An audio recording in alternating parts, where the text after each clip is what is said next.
Сәлеметсіңдер ме, балалар?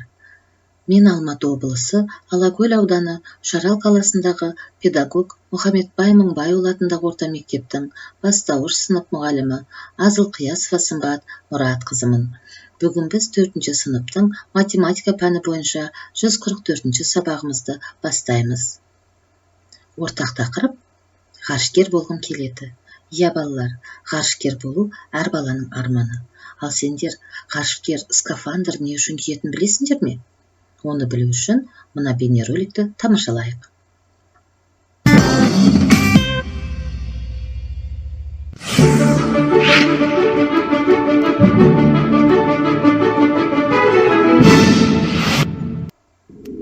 Ғарышта адамдар өмір сүре алмайды. Онда өте ыстық немесе өте суық болады. Адамдардың тіршілік етуіне қажетті су, жылу, жарық, тіпті ауа да жоқ. Ал ғарыш кемесінің ішінде адамдардың жердегідей өмір сүруіне барлық жағдай жасалған. Алайда онда кез келген уақытта ақау пайда болуы немесе күтпеген апаттық жағдай орын алуы мүмкін. Мұндай кезде скафандрдың ішінде ауаның мол қоры бар. Ол ғарышкерді ыстықтан, суықтан және шұғыл өзгерістерден қорғайды. Онымен тіпті ашық ғарышқа шығуға болады. Ал ғарышкер кемеден тым алыстап кетсе, жолдастарымен кез келген уақытта радио байланыс арқылы хабарласа алады. Жақсы балалар, скафандр не үшін қажет екенін білдік. Ал ғарышкер болу үшін біз не істеуіміз керекпіз?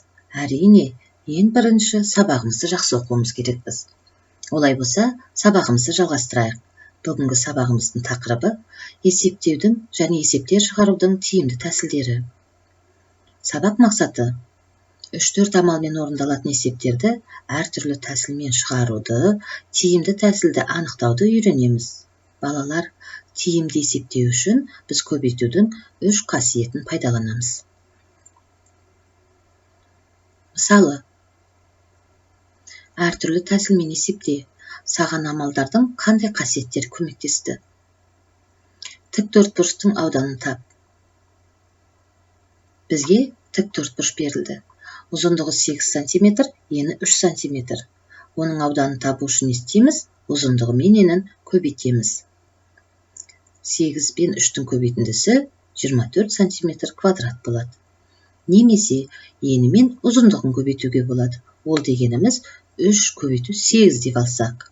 Себебі көбейткіштердің орнын ауыстырғанмен көбейтіндінің мәні өзгермейді.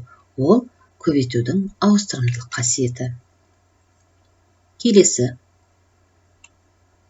Үлкен тіктөртбұрыштың ауданын тап. Бізге балалар міне 2 тіктөртбұрыш берілді. Біреуінің ұзындығы 5 см, екіншісінің ұзындығы 3 см, ені 2 см. Үлкен тіктөртбұрыштың ауданын табу үшін 2 тіктөртбұрыштың қабырғаларын қосып, оны еніне көбейтеміз. 5 пен 3-тің қосындысын 2-ге көбейту тең болады 16 см квадрат, балалар. Немесе бұны былай да жазуға болады. 5 пен 2-нің көбейтіндісіне 3 пен 2-нің көбейтіндісін қосамыз. Тең болады 16 см квадрат.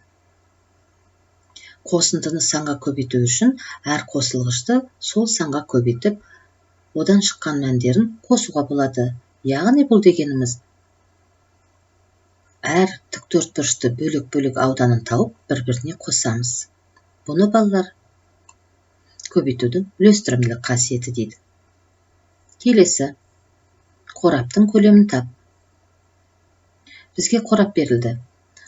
Ұзындығы 8 см, ені 4 см, биіктігі 6 см. Оның көлемін табу үшін қабырғаларын бір-біріне көбейтеміз. 192 см куб болады екен. Бұны немесе 8 пен 4-тің көбейтіндісін 6-ға көбейту деп те жазуға болады. Тең болады 192 см куб. Бұл жерде көршілес көбейткіштерді олардың көбейтіндісімен алмастыруға болады екен. Мұны балалар көбейтудің терімділік қасиеті дейміз.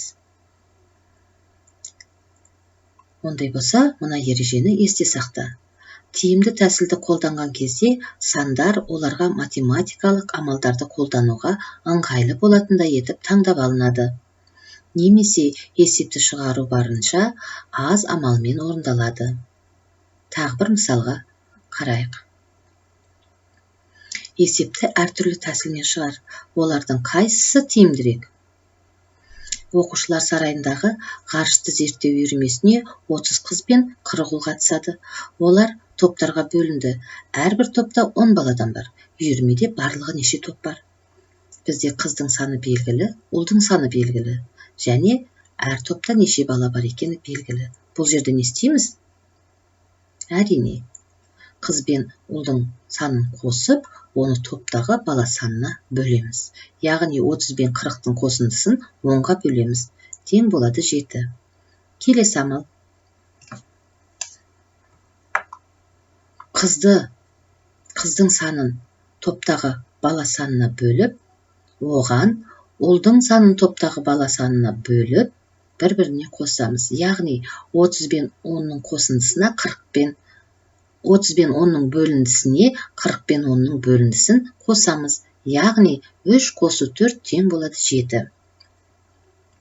Балалар, мына екі амал өрнек арқылы жаздық. Тағы бір амалды амалдар арқылы жазуға болады екен.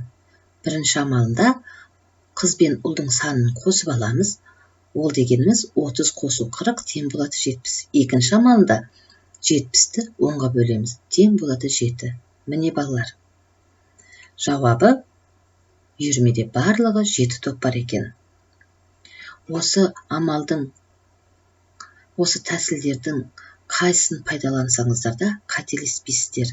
Өздеріңе тиімді деген жерін естеріңізге сақтап алыңыздар. Балалар, бүгін біз көп нәрсе үйрендік деп ойлаймын. Шаршаған шығарсыздар. Енді сергіп, әлимен аяға қосылып, ән шырқап алайық.